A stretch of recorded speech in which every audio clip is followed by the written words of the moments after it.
നമസ്കാരം. എന്തൊക്കെയുണ്ട് വിശേഷങ്ങൾ? എല്ലാവർക്കും സുഖം തന്നെയല്ലേ? ഞങ്ങളിവിടെ സുഖമായിരിക്കുന്നു. Happy new year dears. എല്ലാവർക്കും ഒരു അടിപൊളിയായിട്ടുള്ള വർഷം ആശംസിക്കുന്നു. അപ്പോൾ ഹാപ്പി ന്യൂ ഇയർ പ്രമാണിച്ചിട്ട് ഞാൻ ഇന്നൊരു കേക്കൊന്നും ആയിട്ടല്ല വന്നിരിക്കുന്നത്. നിങ്ങൾക്ക് തമ്മിൽ കണ്ടപ്പോൾ തന്നെ മനസ്സിലായിട്ടുണ്ടാവും അല്ലേ? ഇന്നൊരു വടയായിട്ടാണ് വന്നിരിക്കുന്നത് കേട്ടോ. അപ്പോൾ ഓൾറെഡി ഞാൻ വട പോസ്റ്റ് ചെയ്തിട്ടുണ്ട് 2-3 വർഷം മുൻപ്. പക്ഷേ ആ വട ചെയ്തിട്ടും ട്രൈ ചെയ്തിട്ടും ശരിയാവുന്നില്ല എന്ന് കുറച്ച് പേര് കമൻറ്റ് ഇട്ടുണ്ടായിരുന്നു. അപ്പോൾ അതിൻ്റെ അടിസ്ഥാനത്തിലാണ് ഇന്ന് ഞാൻ കുറച്ചും കൂടി കൂടുതൽ ടിപ്സ് ആയിട്ട് വന്നിരിക്കുന്നത്.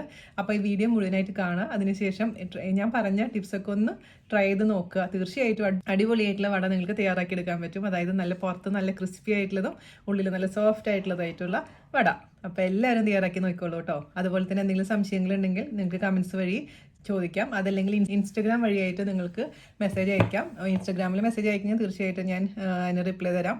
ഫേസ്ബുക്കിൽ ഞാൻ അത്ര ആക്റ്റീവ് അല്ല കേട്ടോ. അപ്പോൾ ഫോട്ടോസ് ആണെങ്കിൽ ഇതേപോലെ നിങ്ങൾ ഉണ്ടാക്കുന്ന റെസിപ്പീസിൻ്റെ ഫോട്ടോസൊക്കെ ഇൻസ്റ്റഗ്രാം വഴിയും അതുപോലെ തന്നെ ജിമെയിൽ വഴിയും അയച്ചു തരാൻ മറക്കരുത്. അപ്പോൾ ഒട്ടും താമസിച്ചാൽ നമുക്ക് എങ്ങനെയാണ് രുചികരമായിട്ടുള്ള വട തയ്യാറാക്കാം എന്ന് നോക്കിയിട്ട് വരാം. ഓക്കെ, അപ്പോൾ നമുക്ക് നമ്മുടെ സ്വന്തം പ്രിയപ്പെട്ട മെതുവട അല്ലെങ്കിൽ ഉഴുന്നുവട തയ്യാറാക്കാൻ തുടങ്ങാം. അപ്പോൾ ഞാൻ ഇൻട്രോയിൽ പറഞ്ഞ പോലെ തന്നെ ഓൾറെഡി ഞാൻ പോസ്റ്റ് ചെയ്തിട്ടുണ്ട് ഉഴുന്നുവടയുടെ വീഡിയോ. എങ്കിൽ പോലും കുറച്ചും കൂടെ ട്രിക്ക് നിങ്ങൾക്കും കൂടെ പറഞ്ഞുതരാമെന്ന് വിചാരിച്ചിട്ടാണ് രണ്ടാമതൊരു വീഡിയോ, അതും 2023 ആദ്യത്തെ വീഡിയോ ആയിട്ട് പോസ്റ്റ് ചെയ്യുന്നത് കേട്ടോ. അപ്പോൾ എല്ലാവർക്കും ഇഷ്ടമല്ലേ നല്ല ക്രിസ്പി ആയിട്ടുള്ള, അതേസമയം ഉള്ളിൽ നല്ല സോഫ്റ്റ് ആയിട്ടുള്ള ഉഴുന്നുവട കഴിക്കാൻ. അപ്പോൾ അധികം സമയം കളയുന്നില്ല, നമുക്ക് തുടങ്ങാം.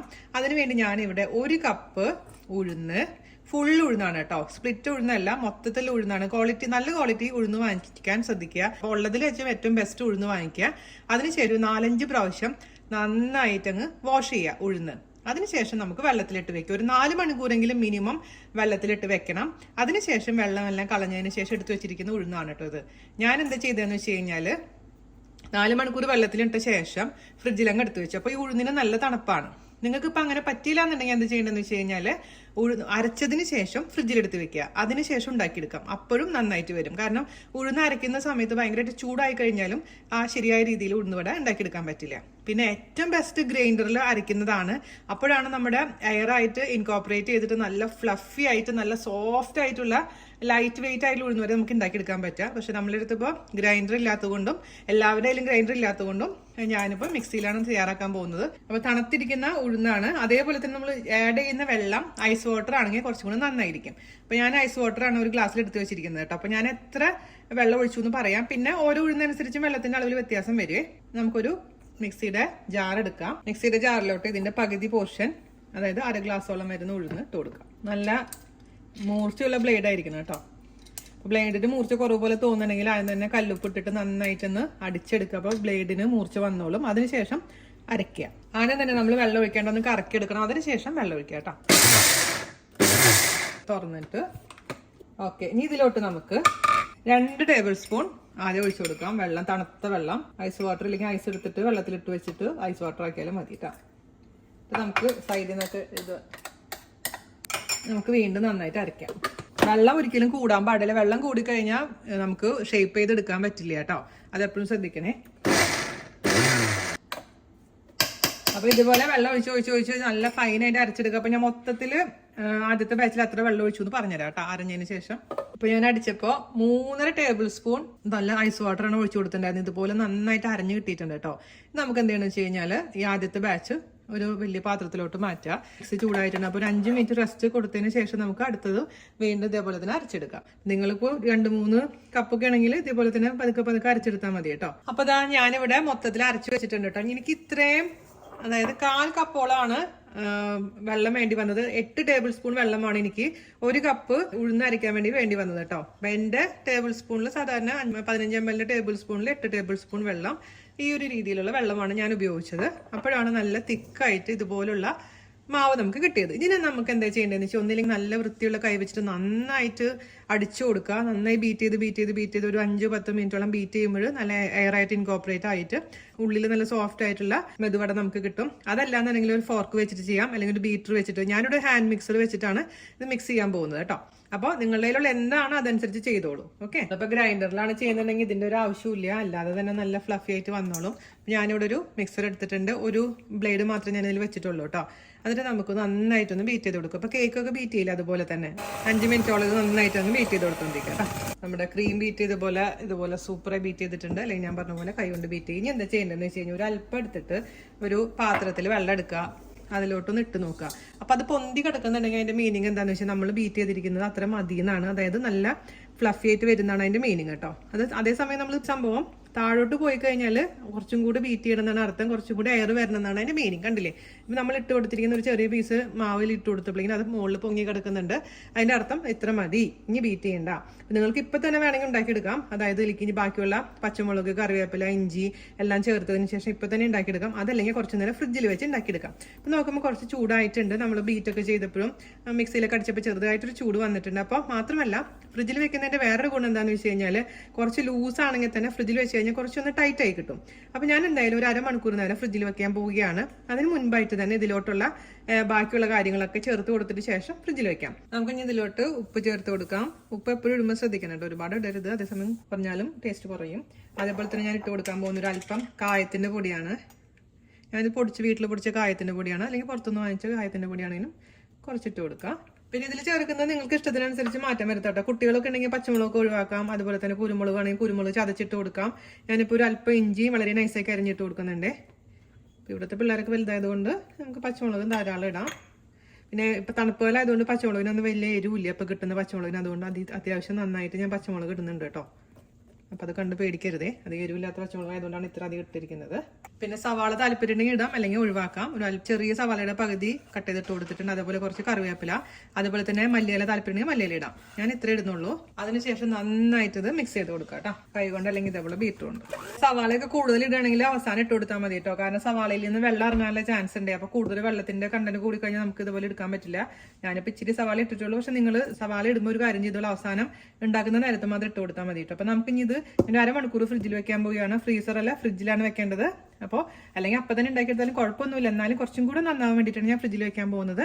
നമുക്ക് അരമണിക്കൂറിന് ശേഷം അത് ഉണ്ടാക്കിയെടുക്കാം കേട്ടോ. അരമണിക്കൂർ കഴിഞ്ഞിട്ടുണ്ട് കേട്ടോ, ഞാൻ എടുത്തിട്ടുണ്ട്. നമുക്ക് വട ഉണ്ടാക്കാതിന് വേണ്ടിയിട്ട് എന്താ ചെയ്യേണ്ടതെന്ന് വെച്ച് കഴിഞ്ഞാൽ ഒരു പാത്രത്തിൽ എണ്ണ ഒഴിക്കുക, ചൂടാക്കാൻ വെക്കുക. മീഡിയം ചൂടാവാനേ പാടുള്ളൂ എണ്ണയ്ക്ക് കേട്ടോ. പിന്നെ ഞാൻ രണ്ട് തരത്തിൽ കാണിച്ചു തരാം. ഒന്ന് സാധാരണ രീതിയിൽ നമ്മൾ വട ഫ്രൈ ചെയ്യുന്ന പോലെ തന്നെയും, രണ്ടാമത് ഡബിൾ ഫ്രൈയിങ് മെത്തേഡ് കേട്ടോ. അപ്പോൾ രണ്ടും ഞാൻ ട്രൈ ചെയ്തപ്പോൾ എന്താ പറയുക, ആദ്യം നമ്മൾ ഉണ്ടാക്കിയ ശേഷം തന്നെ ക്രിസ്പി ആയി കിട്ടണമെന്നുണ്ടെങ്കിൽ, അതായത് ഇപ്പോൾ നമ്മളൊരു പാർട്ടി നടക്കുകയാണ്, അങ്ങനെ ഒരു കുറച്ചും കൂടെ ക്രിസ്പി, സാധാരണത്തെക്കാൾ കുറച്ചും കൂടി ക്രിസ്പി ആവണമെന്നുണ്ടെങ്കിൽ ഡബിൾ ഫ്രൈയിങ് മെത്തേഡ് ഉപയോഗിക്കാം. അല്ലാന്നുണ്ടെങ്കിൽ സാധാരണ ഫ്രൈയിങ് മെത്തേഡ്, സാധാരണ ഒരു പ്രാവശ്യം തന്നെ ഫ്രൈ ചെയ്തിട്ട് അത് നല്ലോണം തിരിച്ചു മറിച്ചിട്ട് നല്ല ഫ്രൈ ചെയ്തെടുത്താലും മതിയാവും. ഓക്കെ, അപ്പോൾ രണ്ട് തരത്തിലാണ് ഞാൻ കാണിച്ചു തരാം നിങ്ങൾക്ക്. അപ്പോൾ എന്തായാലും ഇത് മീഡിയം ചൂടാവട്ടെ.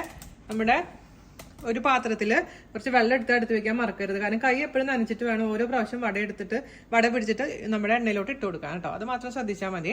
അപ്പോൾ മീഡിയം ചൂടായിരിക്കുന്ന എണ്ണയിലോട്ട് ഞാൻ നേരത്തെ പറഞ്ഞ പോലെ ചെറിയ പാത്രത്തിലേക്ക് ഇട്ടോളൂ കേട്ടോ. കൈ ഒന്ന് നനയ്ക്കുക.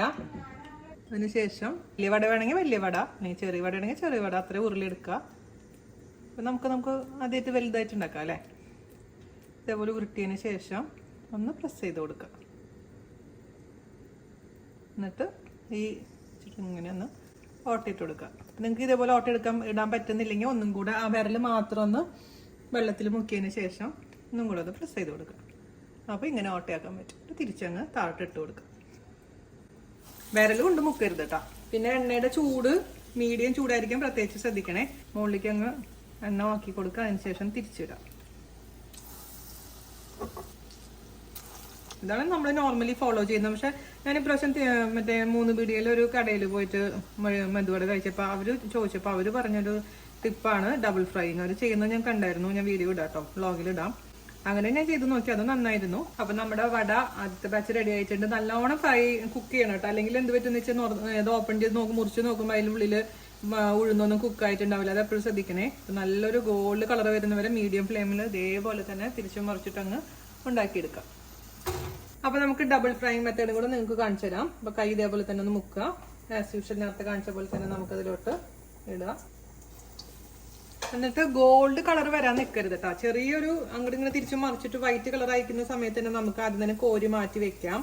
എന്നിട്ട് നമുക്ക് എണ്ണ നല്ല ഹൈ ഫ്ലെയിമിൽ ഇട്ടതിന് ശേഷം ഇത് വീണ്ടും ഇട്ടിട്ട് ഫ്രൈ ചെയ്യാം. അതിന് ഡബിൾ ഫ്രൈയിങ് മെത്തേഡ് എന്ന് പറയാം. അപ്പോൾ കുറച്ചും കൂടെ നമ്മൾ സാധാരണത്തെക്കാളും കുറച്ചും കൂടെ അങ്ങ് ക്രിസ്പി ആയിട്ട് മാറും. ഈ സമയത്ത് തന്നെ നമുക്ക് കോരാം.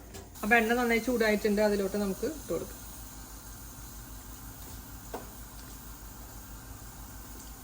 ഉള്ളിൽ കുക്കാണെന്ന് ഉറപ്പ് വരുത്തണേ, കുക്കായിട്ടുണ്ടെന്ന് ഉറപ്പ് വരുത്തണേ, എന്നിട്ട് എടുക്കാൻ പാടുള്ളൂ. അപ്പോൾ ഇത് റെഡി ആയിട്ടുണ്ട്. നമുക്കങ്ങ് കോരി മാറ്റി വെക്കാം കേട്ടോ. ഇത്രയുള്ള പരിപാടി. ബാക്കിയുള്ളത് ഉണ്ടാക്കിയെടുക്കാം. ഞാൻ അവസാനത്തെ ഇത് ഉണ്ടാക്കിയപ്പോഴേ ഇതിന്റെ ഉള്ളിൽ ഞാൻ അല്പം ബേക്കിംഗ് സോഡ ചേർത്ത് നോക്കിയിട്ടാ. പക്ഷെ ആ ടെക്സ്ചർ തന്നെ മാറിയിട്ടുണ്ട്. അപ്പൊ നിങ്ങൾക്ക് ഉണ്ടാക്കി നോക്കിയിട്ട് കല്ല് പോലെ ഫീൽ ചെയ്യണമെന്നുണ്ടെങ്കിൽ ഒരു നുള്ള് ബേക്കിംഗ് സോഡ പൗഡർ അല്ല ബേക്കിംഗ് സോഡ ഇട്ടിട്ട് മിക്സ് ചെയ്തിട്ട് ഉണ്ടാക്കിക്കോളൂ കേട്ടോ. നിവൃത്തിയില്ലെങ്കിൽ മാത്രമേ. അപ്പോൾ ഇല്ലാതെ തന്നെ നമുക്ക് ഞാൻ പറഞ്ഞില്ലേ മിക്സിയിലൊക്കെ ചിലപ്പോൾ ചിലർ ചെയ്യുമ്പോൾ ശരിയായിന്ന് വരില്ല. അങ്ങനെ മരുന്നുകൾക്ക് മാത്രമുള്ള ടിപ്പാണ്. അപ്പോൾ അത് കുറച്ചും കൂടെ നല്ല ടെക്സ്ചറായിട്ട് വരുന്നുണ്ട്. ഉള്ളിൽ നല്ല ഫ്ലഫി ആയിട്ട് വരും. നിവൃത്തിയില്ലെങ്കിൽ മാത്രം ചെയ്താൽ മതി. നമ്മളെല്ലാം ഒന്ന് ട്രൈ ചെയ്ത് നോക്കണമല്ലോ. അപ്പൊ ഇത്രയും വലിയ വട 13 എണ്ണം കിട്ടും. ഒരെണ്ണം വട ആദ്യമേ ഞാൻ ഉണ്ടാക്കി നോക്കിയിരുന്നു. അപ്പോൾ ഇവിടെ 12 എണ്ണം ഉണ്ട്. ഒരു വടയും കൂടി 13 വടയാണ് ഈ ഒരു അളവിൽ നിന്ന് കിട്ടുന്നത് കേട്ടോ. ഇത്രയും വലിയ വടയായിട്ട് ചെയ്യുമ്പോഴേ. ചെറിയ വടയാകുമ്പോൾ അത്യാവശ്യം 10-20 എണ്ണമൊക്കെ കിട്ടും ഒരു കപ്പിൽ നിന്ന് കേട്ടോ. അങ്ങനെ നമ്മുടെ വട റെഡി ആയിട്ടുണ്ട്. അപ്പൊ എല്ലാവർക്കും ഇഷ്ടപ്പെട്ടു എന്ന് വിശ്വസിക്കുന്നു. ഞാൻ ഇതിന്റെ കൂടെ സെർവ് ചെയ്യാൻ പോകുന്നത് നല്ല സ്പൈസി ആയിട്ടുള്ള തേങ്ങ ചട്നിയാണ് കേട്ടോ. അതിന്റെ വീഡിയോ ഓൾറെഡി ഞാൻ പോസ്റ്റ് ചെയ്തിട്ടുണ്ട്. അതിന്റെ ലിങ്ക് ഞാൻ താഴെ തരാം. അടിപൊളിയാണ്. വടയുടെ കൂടെയൊക്കെയുള്ള ചട്നി എന്ന് പറയുമ്പോൾ അത്യാവശ്യം നല്ല സ്പൈസി ആയിട്ടുള്ള ചട്നി ആണെങ്കിലാണ് അടിപൊളിയായിരിക്കും. അപ്പൊ ഞാനിത് ഫോട്ടോ എടുത്തതിന് ശേഷം മുറിച്ച് കാണിച്ചു തരാം കേട്ടോ. ഇത് കണ്ടോ, ക്രിസ്പി ഇങ്ങനെ പൊടിഞ്ഞു പോരുന്നുണ്ട്. നല്ല അസല് നമ്മൾ ഹോട്ടലിൽ നിന്നൊക്കെ കിട്ടുന്ന പോലത്തെ അത് മിക്സിയിലുണ്ടാക്കിയ മാവാണെന്ന് ഓർക്കണം. അടിപൊളിയായിട്ടുള്ള വടയായിട്ട് വന്നിട്ടുണ്ട് കേട്ടോ. ഞാൻ ഉണ്ടാക്കിയോണ്ട് പറയില്ല, സൂപ്പറായി വന്നിട്ടുണ്ട്. അപ്പോൾ നമുക്ക് കുറച്ച് നല്ല സ്പൈസി ചട്നിയിൽ മുക്കിയിട്ടൊന്ന് കഴിച്ചു നോക്കിയാലോ.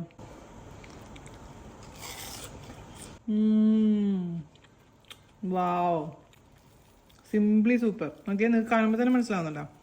ഈ ടിപ്പുകളൊക്കെ ഉപയോഗിച്ച് നോക്കാം. എൻ്റെ അഭിപ്രായത്തിൽ ഒരു നുള്ള് ബേക്കിംഗ് സോഡ ഇട്ട് കഴിഞ്ഞാൽ നമ്മൾ ഹോട്ടലിൽ നിന്ന് കിട്ടുന്ന അതേ ഇതിൽ കിട്ടും കേട്ടോ. ഇല്ലാണ്ട് ഉണ്ടാക്കി നോക്കുക, എന്നിട്ട് ഇത് ഇട്ടുണ്ടാക്കി നോക്കുക. അപ്പോൾ നിങ്ങൾക്ക് എന്ത് ഡിഫറൻസ് ഫീൽ ചെയ്യും. അപ്പോൾ എല്ലാവരും തയ്യാറാക്കി നോക്കുക. അതിനുശേഷം അഭിപ്രായം പറയാനും മാക്സിമം ഷെയർ ചെയ്യാനും മറക്കില്ല എന്ന് വിശ്വസിക്കുന്നു. അപ്പോൾ അടുത്ത അടിപൊളിയുള്ള റെസിപ്പി ആയിട്ട് വരുന്നവരെ നന്ദി, നമസ്കാരം. താങ്ക്